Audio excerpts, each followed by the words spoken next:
한국 TV 방송에 금쪽 같은 내 새끼라는 제목의 프로그램이 있습니다. 그게 오늘 설교 제목입니다. 금쪽 같은 내 새끼. 육아 관찰 프로그램이다 라고 하더군요. 부모가 자녀와의 관계 속에서 어려움이나 문제를 가지고 와서 의뢰를 하면은 관찰을 통해서 문제 상황을 파악하고 가장 적합한 육아법을 가르쳐 주는 그런 프로그램입니다. 요즘 인기가 많으신 분이죠. 오은영 박사님이라고 이렇게 사자몰이 하신 그분이 전문가로 나오셔서 조언도 해주시고 또한 여러 분들이 나와서 패널로서 어떻게 하면은 자녀를 잘 키울 수 있을까라는 것을 가르쳐 줍니다. 제목이 참 재미있어서 기억이 나요. 금쪽 같은 내 새끼. 그래서 그런지 이 프로그램에 출연하는 아이들의 이름은 다 금쪽이라고 부른답니다. 금쪽이. 물론 다른 이름이 있죠. 본명이 있지만은 그 아이덴티티를 지키는 의미도 있고, 사실 요즘 아이들 다 금이야 오기야 키우다 보니까 금쪽이가 된 것이 아닌가라는 생각이 듭니다. 그래서 사실 이 프로그램의 정식 명칭은 금쪽 같은 내 새끼가 아니라 요즘 육아 금쪽 같은 내 새끼입니다. 요즘 예전에 자녀가 10명씩 될 때는 하나하나 신경 쓸 겨를도 없어서 자기들이 알아서 컸다라는 말을 하곤 했습니다. 근데 요즘은 한 가정에 많으면 둘, 보통은 하나뿐인 경우가 많죠. 없는 집도 많습니다. 그러니 얼마나 금쪽 같은 내 새끼겠어요.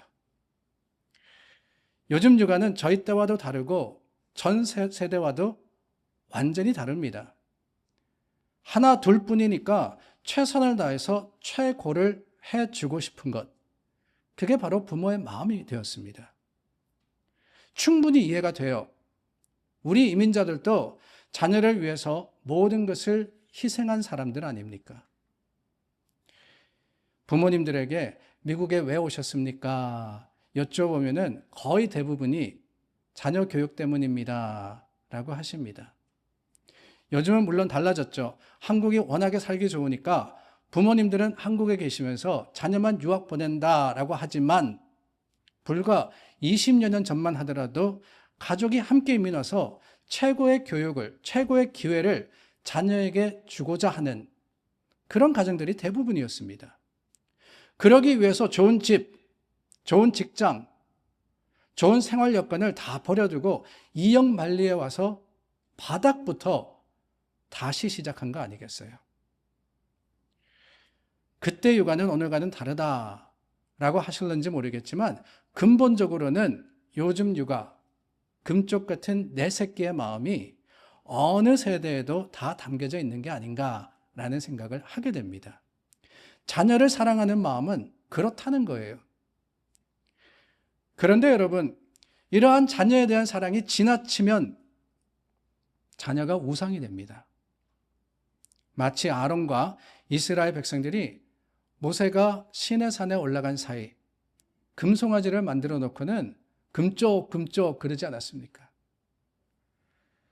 우상이 뭐냐? 부처나 어떤 상에 절하는 것만이 우상 숭배가 아닙니다. 하나님보다 더 사랑하고 하나님보다 더 귀중하게 여기는 것이 있다면 그것들은 다 우상이다 라고 성경은 규정하고 있거든요. 하나님보다 더 귀중하게 여기는 것, 자녀도 포함입니다. 자녀를 귀하게 여기고 그 자녀를 하나님보다 더 생각한다면은 어느새 우리 자녀들도 우상이 되어버리는 거예요. 우리가 이처럼 우리 자녀들을 금쪽같이 여기는, 우상처럼 여기는 그 잘못에서 벗어나려면 다른 방법이 아닙니다. 자녀를 내 것이라고 생각하는 것이 아니라 하나님의 것이라고 여기는 그런 마음이 반드시 있어야 되는 거예요. 시편 127편 말씀해 보니까 보라, 자식들은 여호와의 기업이요 태의 열매는 그의 상급이로다 라는 말씀이 있습니다. 자녀는 내게 아니라는 거예요. 여호와의 기업이다라고 하셨습니다. 이 기업이라는 말은 하나님께서 우리에게 주신 선물인 동시에 우리가 잘 가꾸어서 잘 교육해서 하나님께 돌려드려야 하는 숙제다라는 그런 의미도 포함되어 있습니다. 잘 키워서 열매를 맺어서 하나님께 돌려드리는 것, 그게 자녀이고 그 자녀에 대한 책임과 사명을 우리가 맡았다라고 하는 거예요. 그렇다면 여러분, 자녀 교육에 있어서 우리의 목표가 무엇이 되어야 되겠습니까? 그것은 다름이 아니라 우리 마음에 맞는 아이를 키워내는 게 아니라 하나님의 마음에 합한 사람들이 되도록 양육하고 교육해야 하는 것, 바로 그거 아니겠어요? 내가 원하는 자녀의 모습, 세속적으로 유능하고 성공한 아이들이 되는 것이 아니라 그리스도의 형상대로 예수님을 닮은 사람들을 만들어가는 것, 그게 바로 교회에 주신 책임이자 각자 부모에게 주신 사명인 겁니다.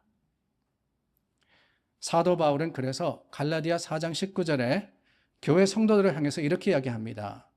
나의 자녀들아, 너희 속에 그리스도의 형상을 이루기까지 다시 너희를 위하여 해산하는 수고를 하노니 라고 했어요. 바울이 교회 성도를 향해서 말한 것이지만 이것은 우리 기독교 부모들에게 있어서 자녀 교육의 목표가 되어야 됩니다. 우리 자녀들, 하나님께서 맡기신 그 자녀들을 예수 그리스도의 형상대로 만들어가는 것, 양육해야 할 책임이 우리에게 주어졌기 때문에 우리는 그것을 위해서 해산하는 수고를 해야 한다는 거예요. 아이를 낳아보신 어머니들, 그 고통이 얼마나 큰지 아시지 않습니까? 허투루 하는 게 아니에요. 자녀를 낳고 자녀를 키우고 그들을 자라고 성장하게 하는 것, 엄청난 수고와 노력이 필요합니다. 그런데 그 목적이 뭐냐? 예수 그리스도의 형상을 닮은 하나님의 사람이 되도록 그것을 위해서 해산의 수고를 다 한다고 고백했던 바울과 같이 오늘 우리도 영적인 해산의 수고를 통해서 우리 자녀를 양육해야 하는 겁니다. 그러므로 오늘 읽은 누가복음의 이야기는 어쩌면은 이 시대를 살아가는 우리 모두에게 주시는 말씀이다라고 할 수 있을 것 같아요. 예수님이 십자가를 지고 골고다 언덕을 올라가실 때 그 뒤를 따르는 여인들이 있었습니다. 슬피 울며 예수님의 십자가 지심을 안타까워했던, 가슴을 치면서 애통함으로써 울었던 여인들입니다.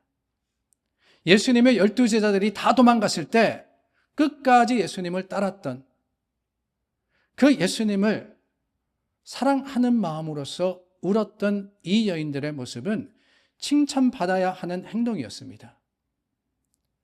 그런데 그 모습을 보신 예수님이 뭐라고 하시느냐? 나를 위하여 울지 말고 너희와 너희 자녀를 위해서 울라고 하시는 거예요. 무슨 말씀입니까? 다름이 아니라 장차 그 여인들의 자녀에게 임할 이스라엘의 비참한 미래를 내다보시면서 안타까운 심정으로 경고하시는 거예요. 본문의 29절과 30절 말씀에 보면은 예수님께서 보라, 날이 이르면 이라고 하시죠. 날이 이르면 무슨 날이냐? 멸망의 날입니다. 심판의 날입니다. 직접적으로는 얼마지 않아서 예루살렘에 임할 하나님의 심판과 엄청난 재앙의 날을 예수님께서 예언하시는 거예요.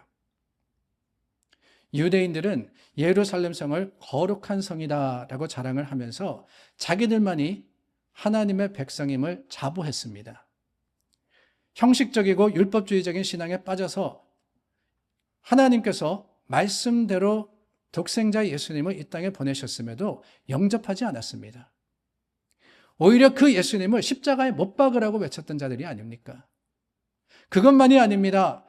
죽으셨고 부활하신 예수님, 그 예수님에 대한 많은 제자들의 증거가 있었음에도 불구하고 여전히 교만 가운데 복음을 받아들이지 않더니 주 70년에 예루살렘 성이 로마에 의해서 함락되고 말았어요. 예수님의 예언이 그대로 이루어집니다. 성전이 무너지고 유대인들이 이 땅에 다 흩어져 버리는 멸망이 온 거예요. 예수님은 바로 그날에 대해서 말씀하시며 멀지 않는 그날을 바라보면서 안타까운 마음을 가지고 자녀를 위해서 울라고 하셨던 거예요. 여러분 어떻습니까? 오늘 우리가 살아가는 이 시대, 예수님 당시 그 이스라엘보다 더 낫다고 생각하십니까? 더 안전합니까? 더 평안합니까? 오늘 우리가 사는 이 사회가 날로 악해짐으로써 마침내 하나님의 심판을 받아 멸망할 거라는 그 생각을 해보셨습니까? 이제 교회만 말세라는 말을 사용하는 게 아니에요. 말씀을 알지 못하고 예수님의 재림을 모르는 사람들도 다 말세다 그렇게 말합니다. 왜 그러느냐? 다름이 아니죠. 징조가 있거든요. 그 징조가 분명하거든요. 세상이 악해지고 여러 재난과 재해가 흔해지고 그러면서 급격하게 바뀌어 갑니다. 좋은 방향으로 가는 것이 아니라 악한 방향으로 변화되어 가요. 세상의 풍조만이 아닙니다. 사회와 문화도 그렇습니다. 분명히 저희가 살아온 세상, 앞 세대보다 도덕적으로나 영적으로나 더 어둡습니다. 그런데 우리 자녀가 살아갈 세대는 또 오늘보다 더 악하고 종말에 더 가깝기 때문에 분명히 어두울 겁니다. 지금 젊은 세대가 듣는 음악을 들어보신 적이 있습니까? 깜짝깜짝 놀랍니다. 아이들이 듣는 음악의 대부분이 mature language라고 하죠. 비속어나 욕, 성적인 표현들로 가득합니다. 버젓하게 나와요. 미국 음악만이 아니라 한국 음악도 그렇더라고요. 우리 때는 그런 단어, 그런 말이 들어가면은 판매 불가 판정을 받았습니다. 그런데 요즘은 버젓하게 미성년자들이 얼마든지 들을 수 있는 이런 언어, 이런 말들이 흥행하는 거예요. 심지어는 요만한 유치원 아이들이 그런 노래를 생각 없이 부르는 것을 본 적도 많습니다. 어디 그뿐입니까? K-드라마가 인기라고 하죠. 우리가 사는 이 미국만이 아니라 한국의 드라마 내용도 어떻습니까? 예전에는요, 남녀가 애정 표현을 하려고 하면 화면이 슬쩍 바뀌었습니다. 뭐 그림자로만 보이거나. 근데 그것만 해도 낯뜨겁고 민망했어요. 그런데 여러분, 이제는 별의별 장면과 별의별 내용이 다 나옵니다. 웬만한 영화, 웬만한 드라마 다 치정에다가 불륜에다가 폭력과 살인에다가 동성애 장면도 많고요. 규제가 약한 유튜브는 말할 것도 없습니다. 아니, 그래야지만 더 인기가 있다라고 합니다. 심각한 문제는 그러다 보니까 우리 자녀들 어떤 충격적인 장면이 나와도 꿈쩍도 하지 않아요. 이미 TV와 영화로, 인터넷으로 그런 장면들을 너무 많이 봐와서 별 느낌이 없습니다. 그러니 당연하게 화면에서만 봐왔던 일들이 흔하게 삶에서 아무렇지도 않게 벌어지는 그런 시대를 우리가 살아가고 있지 않습니까? 참으로 악하고 참으로 음란한 세대를 살고 있습니다. 그리고 이런 세대에서 우리 자녀들이 세상에 빠지지 않고 그리스도의 형상대로 자란다는 것, 너무나도 힘든 일이에요.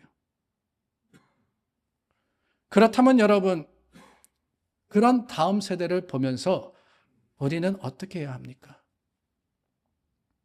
나 때도 전보다 세상은 더 악했고 나는 그래도 최선을 다해서 신앙생활하고 잘 살아왔으니 다음 세대들도 나름대로 알아서 자기들이 잘 할 거다. 아니, 나는 이제 다 살았는데 나하고는 상관없는 일이다. 그러겠습니까?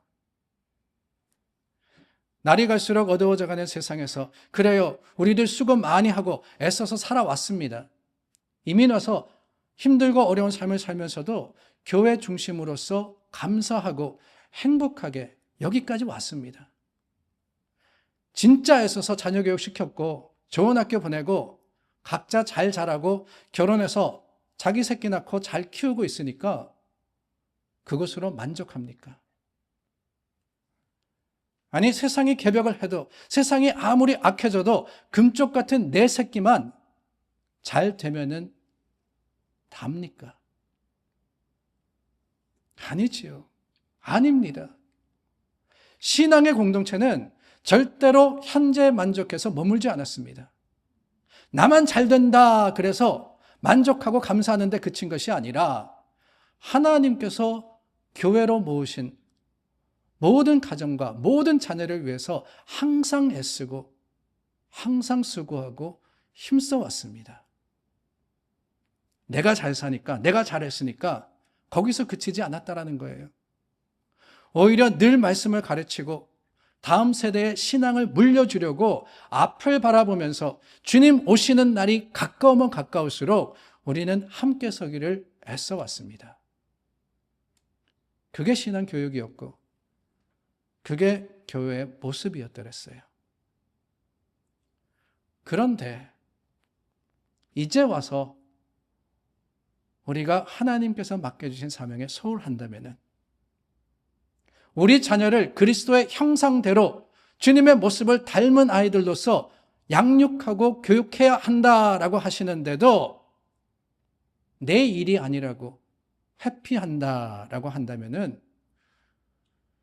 우리가 주님 앞에 자랑스럽고 주님 앞에 떳떳할 수가 있겠습니까?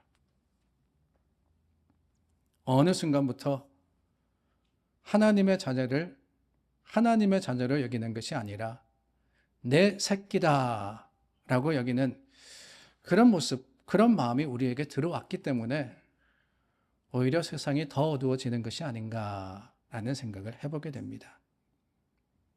여러분 돌아보시기를 바랍니다.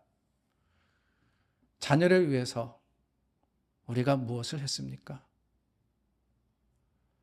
내 자녀만이 아니라 교회에 속한 자녀들, 다음 세대를 위해서 우리가 얼마나 하나님 앞에 간절하게 나왔으며 얼마나 많은 수고를 했으며 얼마나 애써서 하나님의 말씀을 전했습니까? 아니, 언제 여러분이 여러분들의 자녀와 교회의 자녀를 위해서 울어보셨습니까? 아플 때? 다쳤을 때? 그래요. 아이가 아프면은 부모의 눈에 눈물이 납니다. 실패하고 좌절할 때? 그래요. 그 모습을 보면은 부모의 마음은 찢어집니다. 그래서 그러시죠.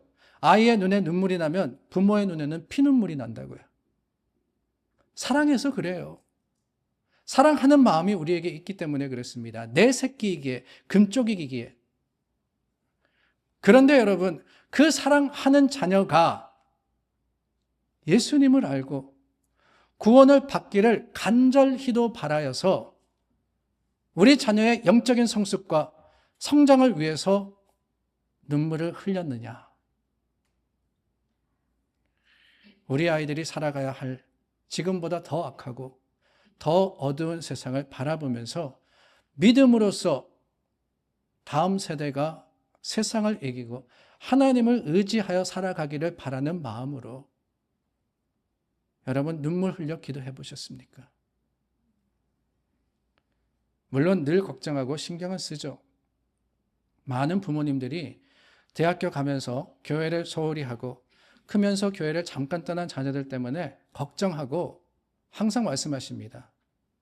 내 자녀가 교회에서 신앙생활 잘 하는 것이 소원이라고. 그런데 여러분, 정말 그것을 바라며 하나님 앞에 나아가 눈물로 기도하느냐? 걱정하고 염려할 것만이 아니라 적극적으로 하나님, 이거 아니면 안 됩니다. 우리 자녀를 하나님께서 지켜주시고 이 자녀에게 믿음의 신앙을 주시고 하나님의 구원 받은 자로서 세상을 이기도록 주님이 도와주시지 않으면 안 됩니다 라며 흘리는 눈물이 있느냐라고 하는 거예요. 자녀를 위해 흘리는 눈물이 있을 때 그 눈물을 통해서 하나님께서는 우리 자녀들의 마음을 지켜주시고 그들로 하여금 세상이 아닌 말씀에 물들게 하시는 겁니다. 아무리 세상이 타락의 방향으로 간다 할지라도 그 물결을 거슬러 가는 사람들이 있는데 그 힘이 어디서 나오느냐? 다른 데서 오는 게 아니에요. 간절한 하나님을 향한 기도와 눈물로써 하나님의 도우심을 구하는 그 바람과 간구가 있는 곳에 주님께서는 능력이 되어주시고 우리의 힘과 승리가 되어주시는 겁니다. 눈물의 기도에 힘이 있습니다. 눈물의 능력이 있는 거예요. 눈물은 하나님의 마음도 움직이시지만 자녀의 마음과 삶을 움직입니다. 지난 주 중에 오래전에 함께 교회를 다녔던 권사님을 만났어요. 문득 연락이 오셔서 만나고 싶다라고 하셔서 식사를 같이 했습니다. 10수년 동안 못 뵀더니만 그동안 남편분도 돌아가시고 혼자 되셨는데 이 권사님의 자녀들, 세 자녀가 있거든요. 제가 EM 사역할 때 절 도와서 교사로 또한 교회 인도자로서 열심히 수고해주고 열심히 섬겨주었기 때문에 늘 감사한 마음이 있어서 반갑게 만나 뵈었습니다. 근데 이분이 평범한, 어쩌면 이민사회에서는 조금 힘들게 사셨지만 자녀 교육 하나는 정말 잘 시키셨습니다. 세 아이가 있다라고 말씀드렸죠. 첫째와 둘째, 딸 둘은 둘 다 하버드 나왔습니다. 하나는 뉴저지 주정부 변호사로 일하고 있고요. 다른 하나는 플라스틱 서전 의사입니다. 막내가 남자인데 조금 말썽을 부리긴 했어요. 그런데 정신을 차려가지고 지금은 열심히 아마존이라는 회사에서 오랫동안 잘 일하고 있습니다. 기억이 나요. 대학교 때 이 친구들을 만났는데 그때도 권사님에게 여쭌 적이 있습니다. 권사님, 어떻게 아이들을 이렇게 잘 키우셨어요? 근데 그럴 때 권사님이 항상 말씀하신 게 있어요. 아이들 스스로 열심히 해서 그렇지요. 전 그냥 눈물로 기도했을 뿐입니다. 20여 년이 됐지만 아직 제 마음에 남아있는 한마디였습니다. 눈물로 기도했을 뿐입니다. 이번에도 말씀을 나누는데 권사님께서 처음부터 끝까지 감사하다 하시는 겁니다. 뭐가 그렇게 감사하냐? 아이들이 세상에서 성공했다거나 잘 산다거나 많은 것을 이루었다거나 이런 게 아니라 감사의 제목이 뭐냐? 단 하나. 셋 다 지금도 교회에서 주일학교 교사로 잘 섬긴다는 거예요. 20년 가까이 대학교 때부터 그랬는데 지금까지 끊임없이 교회에서 섬기고 하나님을 사랑하는 자녀로 자랄 수 있었던 것. 그 비결이 어디 있느냐? 저는 확실히 믿습니다. 눈물의 기도에 있었다. 눈물의 기도에 있었다. 눈물로 키운 결과입니다. 여러분, 눈물로 키우면 바로 큽니다. 눈물로 키우면 잘 됩니다. 돈이 있어서 자식 교육 잘하는 게 아니에요. 지식이 있어서 그러는 게 아닙니다. 부모의 눈에 눈물이 있으면 하나님이 그 자식 잘 되게 하십니다. 자녀들은 부모가 흘린 눈물만큼 자라가고 변해가는 거예요. 부모된 우리의 눈에 하나님의 도우심을 구하는 간절한 눈물의 기도가 있을 때 그 눈물의 영성으로서 하나님의 주신 말씀을 우리가 지켜 행할 때 하나님께서는 이 세대만이 아니라 다음 세대도 지키실 뿐만 아니라 분명히 세우실 것을 확신합니다. 성경은 말씀하십니다. 예루살렘의 딸들아, 나를 위하여 울지 말고 너희와 너희 자녀를 위하여 울라라고 말입니다. 나중에 여러분, 나중에 우리 아이들이 부모에게서 무엇을 배웠다라고 할 것 같습니까? 부모에게서 무엇을 배웠다? 내 어머니의 눈에서 하나님을 향한 간절한 눈물을 배웠다라고 할 수 있기를 바랍니다. 내 아버지의 기도하는 모습에서 눈물을 보았다라고 하는 자녀가 된다면 하나님 책임지시지 않으시겠어요? 하나님께 온전히 맡겨드리고 눈물로써 자녀를 위해서 기도하는 하나님의 교회가 될 수 있기를 간절히 소망합니다.